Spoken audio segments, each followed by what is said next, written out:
I made like 100 today, but was hungry and looking real bummy today. You was bony and looking too funny today. I don't care, niggas still make change. Let's go.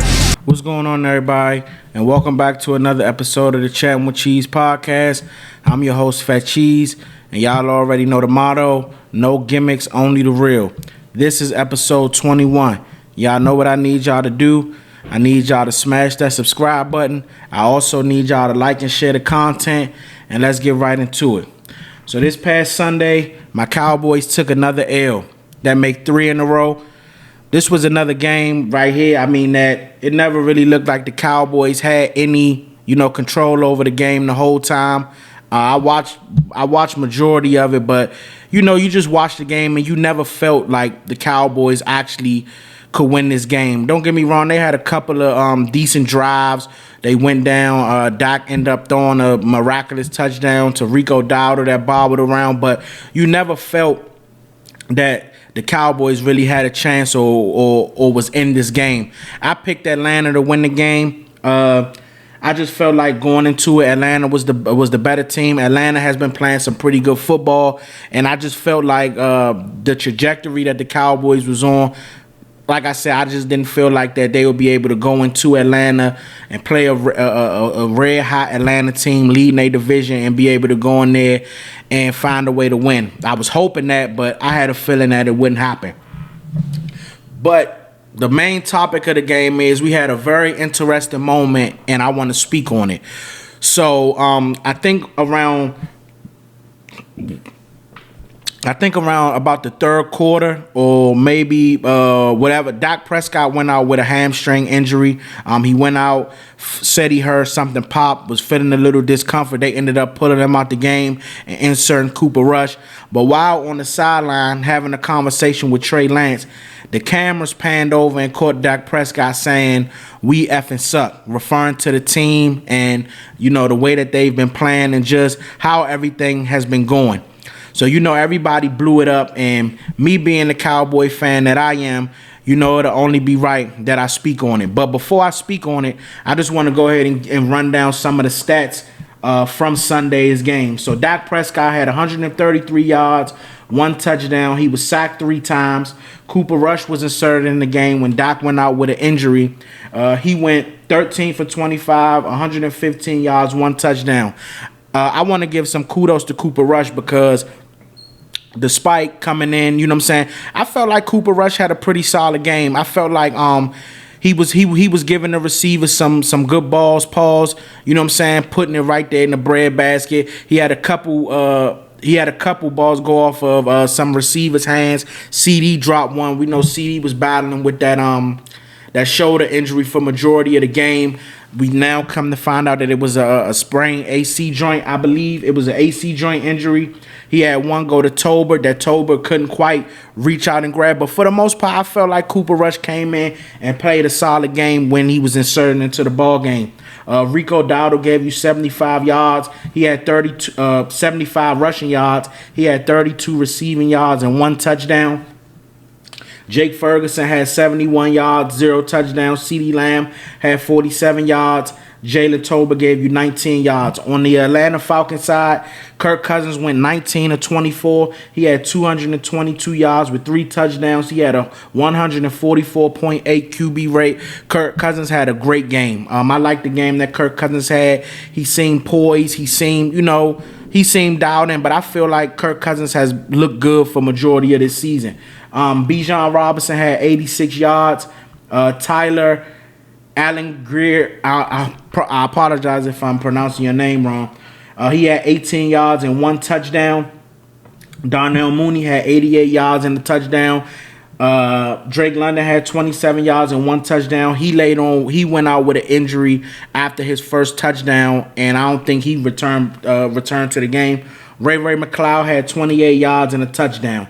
But like I said, for the Falcons, I felt like it was going to be hard for Dallas to go in there and come out with a victory. The Falcons have been playing some really good football.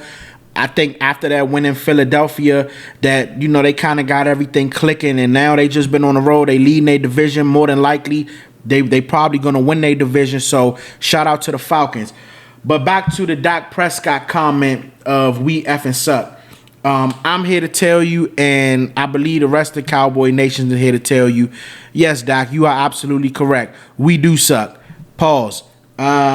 It's not a good football team. And I think any Cowboy fan like myself, don't let the hat fool you. Any Cowboy fan like myself, this season was a failure from the start. I said this a couple episodes ago, and I hate having to reiterate it, but when you have the incompetent ownership and the front office is just flat out bad. I think this season was doomed from the beginning. When you wait all the way until the end of training camp to sign your star wide receiver, when you wait until week 1 to sign your quarterback, you don't do anything in free agency. You have a chance to go out and get one of the best running backs in football. You decide not to do it. Then you decide to bring back an old washed up running back that was already on the team that you released, and you bring him back, and then he's a healthy scratch for this game for disciplinary reasons because you say he's been late for meetings and things of that nature. You drafted a left tackle that was supposed to come. You had to throw him in the fire because your depth at offensive line is terrible. You have a mediocre offensive line. You have a mediocre defensive line. You have the worst run game in football. Nobody can get open beside as far as receivers except CeeDee Lamb and Jake Ferguson. It's just all around bad. It's just all around bad. I think the play calling is terrible. Mike McCarthy needs to go. It's just all around bad. But at the end of the day, it starts at the top. And like I said, when your ownership and the guy that's running the show is incompetent, then I mean you're not gonna see any results. You're not gonna see any good results. Jerry came out and said that he was good with Mike McCarthy moving forward. I mean, you don't have no choice. I'm pretty sure we've seen this writing on the wall. You're going to do the same thing with Mike McCarthy that you did with Jason Garrett. You're going to let the season play out, and then you're going to allow his contract to expire without actually firing him. Everybody knows that he's not going to be the head coach of the Cowboys next year. Like I said, Dak went out with a hamstring injury. Now it comes to find out he's going to be out for multiple weeks. CD has a sprained AC joint. It's just all around bad. Dallas has the 4th worst chance to make the playoffs in the NFC. I'm gonna be honest, they're not making the playoffs. They're not making the playoffs. It'll be a shock to me if the Cowboys can win 5 games. But honestly, I'm to the point where now that I don't want them. I'm just ready to tank and get a high draft pick, and hopefully, they can go ahead and draft Travis Hunter or Ashton Genty, the running back from Boise State. But I'm to the point. I'm over it.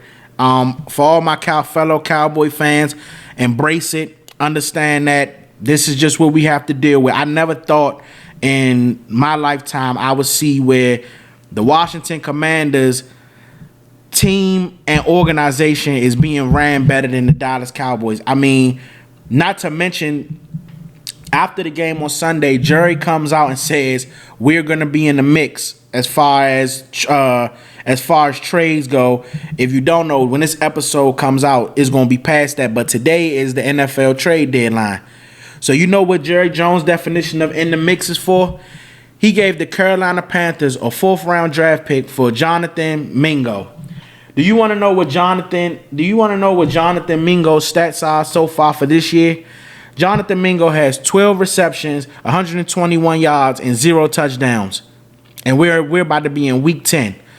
That's not it though. We gave up a 4th rounder for Jonathan Mingo. Do you know what we traded Amari Cooper for? We traded Amari Cooper for a 5th round pick to Cleveland. Amari Cooper was just traded to the Bills from Cleveland for a 3rd round draft pick. For a 3rd and 7th round pick. Devontae Adams was traded to the Jets for a 3rd round pick. DeAndre Hopkins was just traded to the Kansas City Chiefs for a 5th round pick. But we decided, you know what? We're going to trade a 4th round pick for a receiver that doesn't even have 150 yards, and we about to be in week 10. So that was Jerry's definition of being in the mix. But not only that, let me give you the whole rundown of the rankings as far as offense and defense for Dallas. defensive rankings. They're 26 in total defense. They are 20th in passing defense. They are 31st in rushing defense. They are 31st in scoring defense. They 32nd in red zone defense. Let's go to the offense. In total offense, they're 15th. Rushing offense, they're 32nd. Scoring offense, they're 22nd. Red zone offense, they're 31st. Mind you, this was the number one offense in the NFL last year. The number one offense in the NFL last year. It's laughable. It's terrible. I feel bad for my fellow Cowboy fans. I feel bad for myself, but we can't wallow. We just gotta understand that this is what it is, and just hope and pray that it gets that it gets better. Not only did you get fleeced during the trade deadline, you sat and watched the number one team in the division, which is the Washington Commanders, go send I believe it was a third round pick. Send a third round pick to New Orleans for Marshawn Lattimore, who's one of the best corners in football. That's what competent front offices do. When you see your team is doing good and have a chance to move forward and actually make a push for a Super Bowl, you don't just sit on your hands, or you don't just sabotage the team purposely. You do what needs to be done for them to be able to get to that next level to actually win a championship. Detroit, Aiden Hutchinson got hurt. What did they do today? They went out and got Zadarius Smith. You know what I'm saying? That's what you do to make your team better. The Dallas Cowboys had 3 12-winning seasons. 3 of them. 3 of them. This year, I'll be shocked if they win 5 games. 5 games, all because the owner is so hell-bent on trying to do things his way instead of actually hiring a GM or getting a head coach that actually know what they're doing and actually can set a standard and set a culture for the team. The owner it's like he's oblivious to all of that. You got guys, they doing and I don't knock, you know what I'm saying, but you got guys doing podcasts, you got guys doing all this other stuff. It's everything going around the Cowboys except for football. You got former players complaining about the tours. You know what Jerry Jones did to counter that argument? After the players complained about tours, they said the following week there was more tours in the stadium than they have ever seen. Than they've ever witnessed. There was more tours. That was his counter argument. He felt like, oh, the former players, they don't know. And I'm one of those guys. I said the same thing. I don't believe tours should have something to do with your play on the field. But it's a circus. It's an absolute circus. And I've never asked this, and I know it probably won't work, but I'm asking this on my platform. For all my fellow Cowboy fans, we gotta stop going to the games. We got to stop spending our hard-earned money. We got to stop buying merchandise. We got to stop. We have to do something that's going to get them to understand that, no, we mean people are paying their hard-earned money to go see this, and this is what we have to look forward to. It's ridiculous. The only person out there, and I want to give a shout out to CeeDee Lamb. CeeDee Lamb I respect him for hurting his shoulder. He was clearly hurt on Sunday. You could see it. And he still went out there and gave it his all to try to play and, you know what I'm saying, put his body on the line for this team. You could tell the difference of guys who want to win and guys who don't care, who don't want to win. You know what I'm saying? You got guys going at reporters,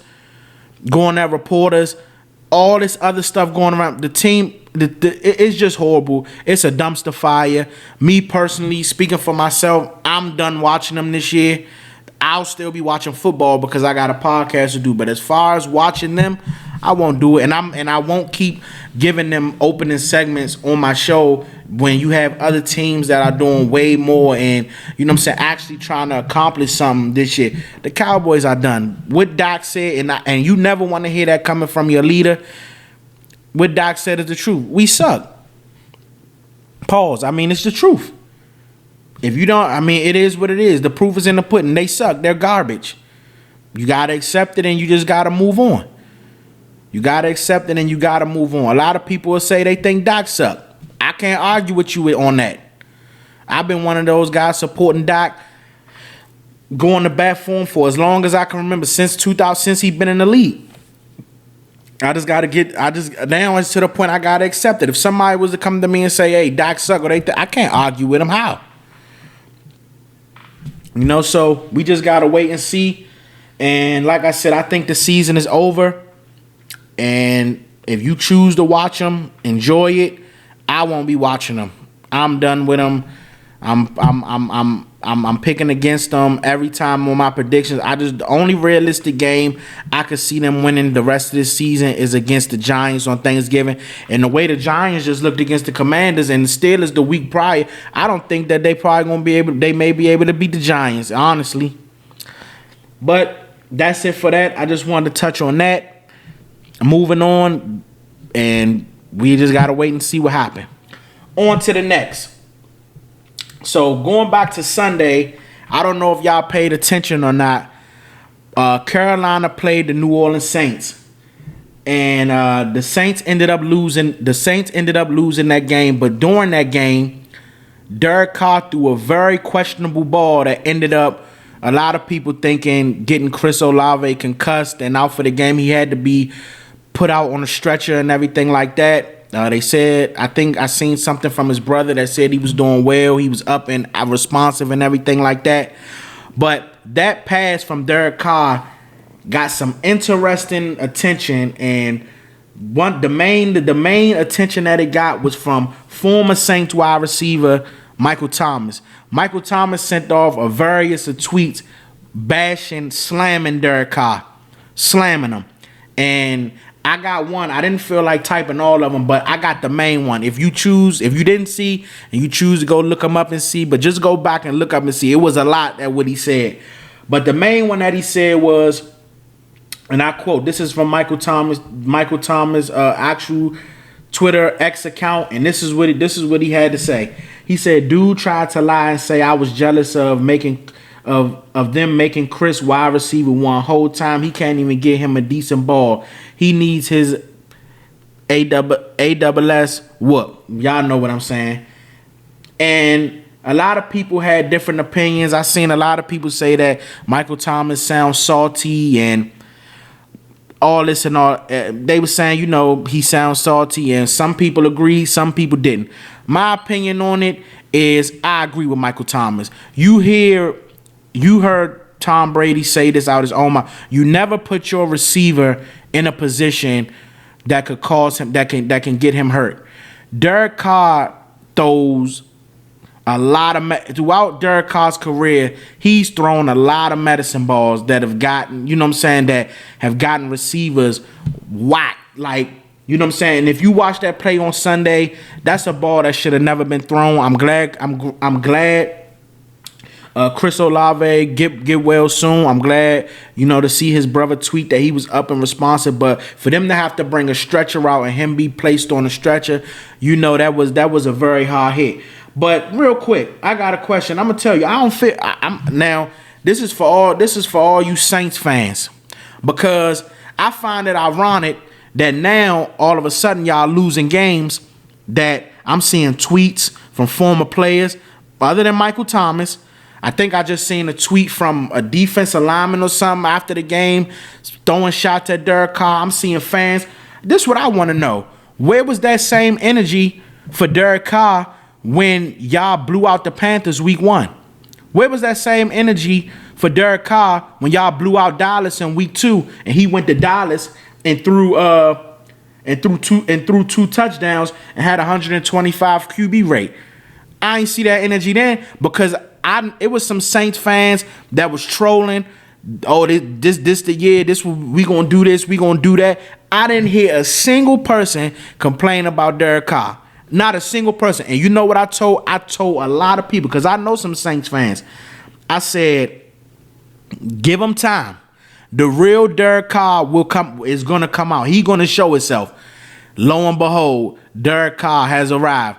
I told a bunch of people. I said, one thing I know about Derrick Carr. Derrick Carr will give you some great performances, and then he always revert back to his old self with some mediocre performances. That's why the Las Vegas Raiders Didn't have. That's why they didn't try to keep him.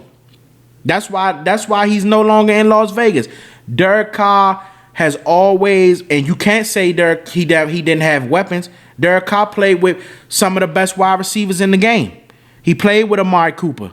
They brought in Devontae Adams. He had Hunter Renfrow. Despite what you think of Hunter Renfrow now, Hunter Renfrow was solid. He had Josh Jacobs. So we're not going to sit up here and act like Derek Carr didn't have weapons on his team. Derek Carr had some pretty solid pieces on his teams. Right now in New Orleans, he got Chris Olave. He got Raheem Shaheed. He's injured though. He got Kamar. They have a solid offensive line. You know, New Orleans gonna always put a solid defense. Dennis Allen just lost his job. I think Dennis Allen is an okay coach. Some people may disagree and say they don't think he's that good. He may not be a good head coach, but when are we gonna stop making excuses for Derek Carr? How many head coaches did the Raiders go through with Derek Carr as their quarterback? Now we go to New Orleans. Dennis Allen just got fired. I'm just trying to figure out, what did you guys expect from Derek Carr? I told a lot of people, you know what you're getting when you get with Derek. You know what you get when Derek Carr's your quarterback. He gonna start off on fire, and then slowly but surely it's going to dwindle down every single time. But I'm gonna read off Derek Carr numbers through going into 10 weeks. So week 1, like I said, y'all didn't have no complaints. He had 200 yards, 3 touchdowns, 142.5 QB rate. Week 2, he had 243 yards, 2 touchdowns, 1 interception, 125 QB rate. Week 3, 142 yards, 1 touchdown, 1 interception, 69.1 QB rate. You see how it goes down. Week 4, he had 239 yards, 0 touchdowns, 1 interception, 82.8 QB rate. Week 5, he had 165 yards, 2 touchdowns, 1 interception, 89.1 QB rate. He didn't play week 6, 7, or 8 due to injury. And last game against Carolina, he had 236 yards, 1 touchdown. He had a 92.9 QB rate. I just think, like I said, at this point in his career, we should know what we getting with Derek Carr. The Saints are currently on a 7-game losing streak. I don't see anything switching around for them. Derek Carr remember the weapons that I named off for Derek Carr. Now, remind you, Derek Carr has played with Amari Cooper. He's played with Devontae Adams. He's played with Josh Jacobs. He's played with a plethora of guys. He's played with Hunter Renfrow. He's played with a plethora of guys. I'm not keep saying Hunter Renfrow like Hunter Renfrow is one of the best players in the league, but Hunter Renfrow was solid though. Derek Carr is on one in the playoffs. He can't even lead a team into the playoffs. You know what you're getting with Derek Carr. My issue is with all you Saints fans, you got to keep the same energy. I did not hear anybody bashing Derek Carr. When y'all was marching down, when after y'all beat the Cowboys week 2 and y'all was having a parade outside of the stadium, I ain't hear nobody complaining about Derek Carr then. I didn't hear not one person say nothing bad about Derek Carr when y'all was marching down in front of the Cowboys stadium after y'all beat the Cowboys. I ain't hear none of y'all say that after week 1 when y'all blew out the Panthers either. So why now all of a sudden y'all losing? Now it's bash Derek Carr time. Y'all knew what y'all was getting in Derek Carr. Y'all knew what y'all was getting all along in Derek Carr. I don't feel bad for you. And guess what? People can say whatever they want to say about Michael Thomas. Oh, he's salty or he butthurt, whatever the case may be. Guess what? Michael Thomas played with a great quarterback. Michael Thomas played with Drew Brees. He know what a great quarterback is. Now, let's not act like you can say whatever you want about Michael Thomas. Call him slant boy, anything like that. But what I do know is Michael Thomas is a 2-time first-team All-Pro. I know that to be a fact. I know Michael Thomas is a 3-time Pro Bowler. Let's not act like Michael Thomas is not currently not playing because of his talent. Michael Thomas, if it wasn't for injuries, I can almost guarantee you Michael Thomas would be on somebody's team. He just had a plethora of injuries, you know what I'm saying, these past couple of years. But I don't think me personally, his tweets are coming from an emotional or being sensitive standpoint. I just think it's coming from Derrick Carr maybe tried to get him pushed out the back door, and Michael Thomas ended up getting the wind of it, and now he putting it out there. You know what I'm saying? You can't tell somebody how to feel, but at the end of the day, if you watch that game Sunday, that's a terrible ball to Chris Olave. Luckily, you know what I'm saying, his brother clarified a tweet that saying he was up and up, but that could have ended way worse. You know what I'm saying? That could have ended way worse. Tom Brady always said you never put your receivers in a position to get hurt. Derrick Carr put his receiver in a position to get hurt. It's unfortunate. You know what I'm saying? But we know what Derrick Carr is. The best bet for New Orleans is to hope that you guys continue losing so you can get a top draft pick and draft the quarterback. Because Derrick Carr, I'm sorry, he's not that guy. Derrick Carr is 0-1 in the playoffs, which means he doesn't lead a lot of teams to the playoffs. And with the weapons that New Orleans have, they should easily be a playoff team. You know what I'm saying? But you do got injuries where he got hurt early in the year. Early in the year, not that early, but the middle of the year, and I think he's out for the season. And now you got Chris Olave, so it's been, you know what I'm saying, they've kind of had a couple of injuries here and there, but for the most part, as loaded as that New Orleans Saints offense is, there's no way you guys should be losing to Carolina Panthers. Now the defense lost that game. They did allow Carolina to go down and score a last minute touchdown, but like I said, we just talking about that pass to Chris Olave. That was a bad ball by Derrick Carr. That ball should have never been thrown. So, Michael Thomas, I agree with you, brother. I agree with you. Some stuff was a little harsh, but hey, it's just the truth. That's how you feel. Can't nobody tell you how to feel. Moving on. So, it just came down today that Joel Embiid will be suspended for 3 games. After he confronted and shoved a Philadelphia 76ers columnist last Saturday after the 76ers lost 107-124 to the Memphis Grizzlies. They say the altercation happened in the locker room after the game. I'm going to just read some quotes that I got up from the internet. It was too much to put, so I just kind of basically got to the grunt of everything that they said happened. So what I got here is, so they say Embiid took issue with recent column by Philly Inquirer columnist Marcus Hayes. In it, Hayes mentioned Embiid's late brother and son while questioning Embiid's professionalism and effort to stay in shape. It say Embiid shouted at him during the exchange of words before eventually shoving him. Hayes offered an apology, which Embiid did not want. And Embiid was heard shouting out, "That's not the effing first time." Basically, you know, saying that that's not the first time that specific columnist spoke on his kids. Spoke on, you know, his family, his late brother, and, you know what I'm saying, his family, kids, and everything like that.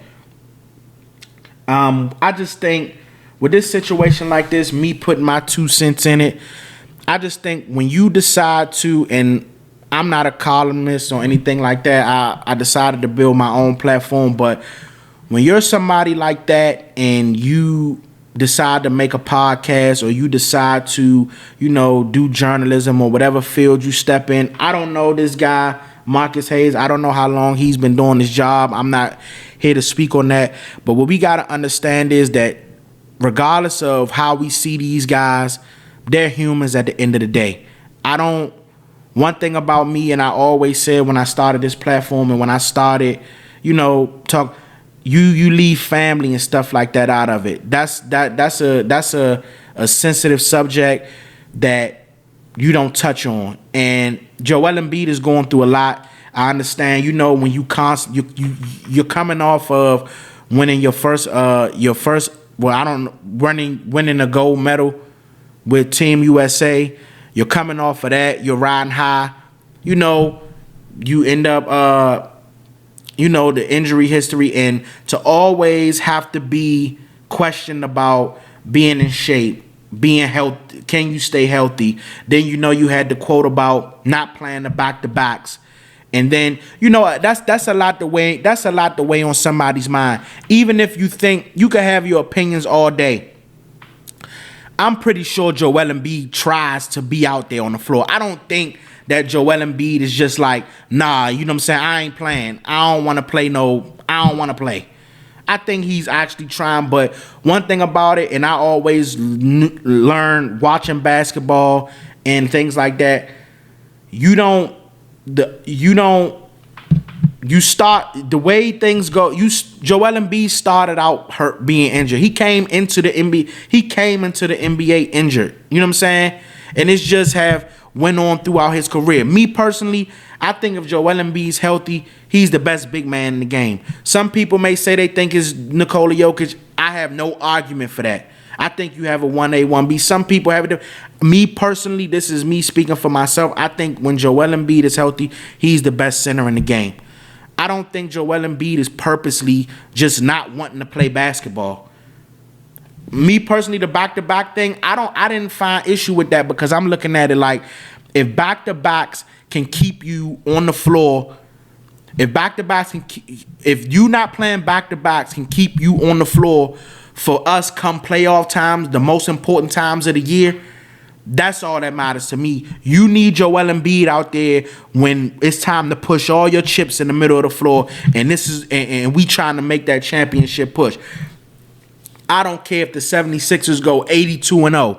They're not winning a championship without Joel Embiid on the floor. Point blank, period, end of discussion. So if you not playing back-to-backs gives us a better chance to win a championship, I'm with it. Whatever we got to do for you to stay healthy, I'm absolutely with it. I just think sometimes people take it too far, and you got to understand when you build, you never know who's watching these platforms. You never know who's reading your column.